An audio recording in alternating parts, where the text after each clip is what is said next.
హరే కృష్ణ. ధూళి కణాలను మనం లెక్క పెట్టగలమా? శాస్త్రాలు ఏం చెప్తున్నాయంటే, ఈ భూమిపై ఉన్నటువంటి ధూళి కణాలనైనా మనం లెక్క పెట్టవచ్చేమో కానీ, లెక్క పెట్టలేనిది ఒకటి ఉన్నదట. కేవలం ధూళి కణాలు మాత్రమే కాదు, ఆకాశంలో ఉన్న నక్షత్రాలను లెక్క పెట్టవచ్చట. కానీ లెక్క పెట్టలేనిది ఒకటి ఉన్నదట. ఆ విశేషం ఏమిటో చూద్దాం.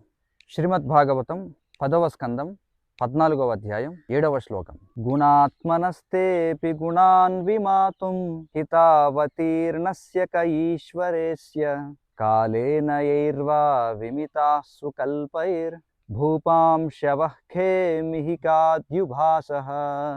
బ్రహ్మదేవుడు స్వయంగా చెబుతున్నాడు, తాత్వికులు లేదా శాస్త్రవేత్తలు భూమిపై ఉన్న ధూళి కణములను, హిమకణములను అంటే మంచు కణములను, బహుశా సూర్య నక్షత్రాది జ్యోతిర్మండలము యొక్క కిరణముల యందలి పరమాణువులనైనను గణింప సమర్థులు కావచ్చును.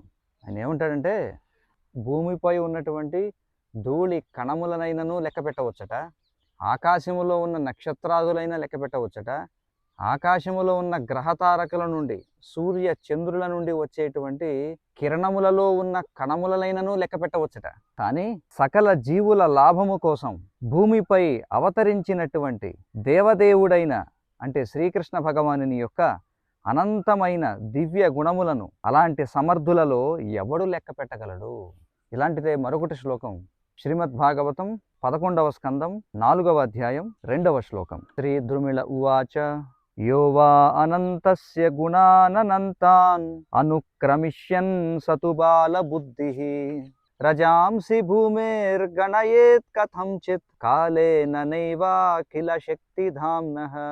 శ్రీ ద్రుమిళుడు పలికాడు, అనంతుడైన భగవంతుని అనంత గుణములను పూర్తిగా లెక్క పెట్టడానికి లేదా వర్ణించడానికి ప్రయత్నించేవాడు బాలబుద్ధి కలవాడే అవుతాడు, అంటే బుద్ధి లేనివాడే అవుతాడు. మహామేధావి చిరకాల ప్రయత్నము చేసిన తరువాత భూమిపైని ధూళి కణములను ఒకవేళ లెక్కింపగలిగిన అఖిల శక్తికి ఆధారుడకు భగవానుని ఆకర్షణీయ గుణములను మాత్రము ఎన్నడూ లెక్కింపలేడు.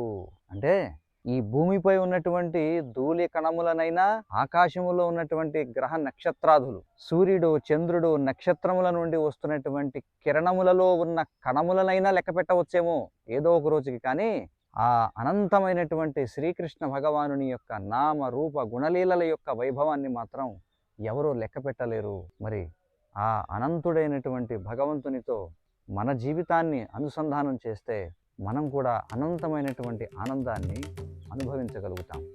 హరే కృష్ణ.